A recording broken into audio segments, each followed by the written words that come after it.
सरकार देश के बेटियों के लिए कई सारी योजनाएं चालू करती है जो उनके भविष्य के लिए काफी फायदेमंद होता है।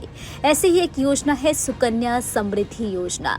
लेकिन ऐसे में जान लेते हैं कि आखिर इस योजना में अगर आपने अप्लाई किया है तो आपको ये सारी चीजें जरूर करनी होगी, वरना आपका खाता बंद हो सकता है।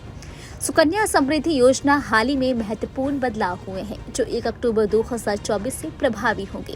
यदि आप अपनी बेटी के नाम पर खाता खोलने का विचार कर रहे हैं तो नए नियमों का पालन करना आपके लिए बहुत ही अनिवार्य होगा। इनमें किसी भी नियम का उल्लंघन करने पर आपका खाता बंद हो सकता है। आइए विस्तार से जानते हैं कि सरकार ने इस योजना में क्या परिवर्तन किए हैं। सुकन्या समृद्धि योजना का उद्देश्य बेटियों की शिक्षा और शादी के लिए वित्तीय सहायता प्रदान करना है।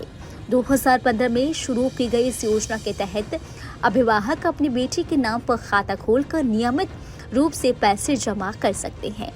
योजना में 8.2% का ब्याज मिलता है और 21 साल की उम्र में खाते की परिपक्वता पर बड़ा रिटर्न मिलता है। हाल ही में नियमों में बदलाव किया गया है। इसके तहत अगर खाता किसी कानूनी अभिभावक के नाम पर नहीं है तो उसे ट्रांसफर करना अनिवार्य होगा और ये नया नियम 1 अक्टूबर 2024 से लागू हो जाएगा। सरकार की लघु बचत योजना सुकन्या समृद्धि में निवेश करने पर बेहतरीन ब्याज मिल जाता है। इस योजना के तहत जनवरी मार्च 2024 तिमाही के लिए 8.2% ब्याज दिया गया है। योजना में निवेश मिलने वाले ब्याज सालाना 1.5 लाख रुपए लगातार 15 साल तक जमा करने पर कुल निवेश रकम हम आपको ग्राफिक्स के जरिए समझा रहे हैं जिससे आप समझ सकते हैं इतना मिलता है। बता दें कि सुकन्या समृद्धि में निवेश पर टैक्स में छूट यानी कि इस सुकन्या समृद्धि योजना में निवेश करने पर आयकर की धारा 80C के तहत 1.5 लाख रुपए तक टैक्स में छूट का लाभ मिलता है।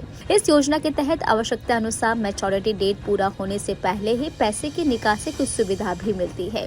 बेटी की उम्र 18 साल पूरा होने पर पढ़ाई के लिए इस खाते में कुल जमा राशि में से करीब 50% तक पैसों की निकासी की जा सकती है। इसके साथ ही आपको बता दें कि अंग्रेजी वेबसाइट यानी कि इकोनॉमिक टाइम्स की एक रिपोर्ट के अनुसार सुकन्या समृद्धि योजना के नियमों में बदलाव का सीधा असर राष्ट्रीय लघु बचत योजना के तहत खोले गए खातों पर पड़ेगा।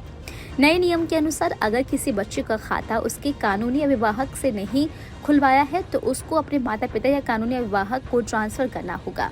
ऐसा नहीं करने पर उस खाते को हमेशा के लिए बंद कर दिया जाएगा। रिपोर्ट में कहा गया है कि यह नया नियम 1 अक्टूबर 2024 से पूरे देश में लागू हो जाएगा।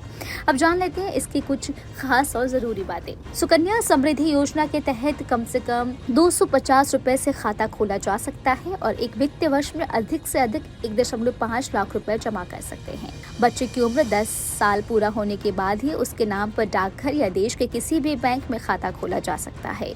एक बच्चे के नाम पर केवल एक ही खाता खोला जा सकेगा।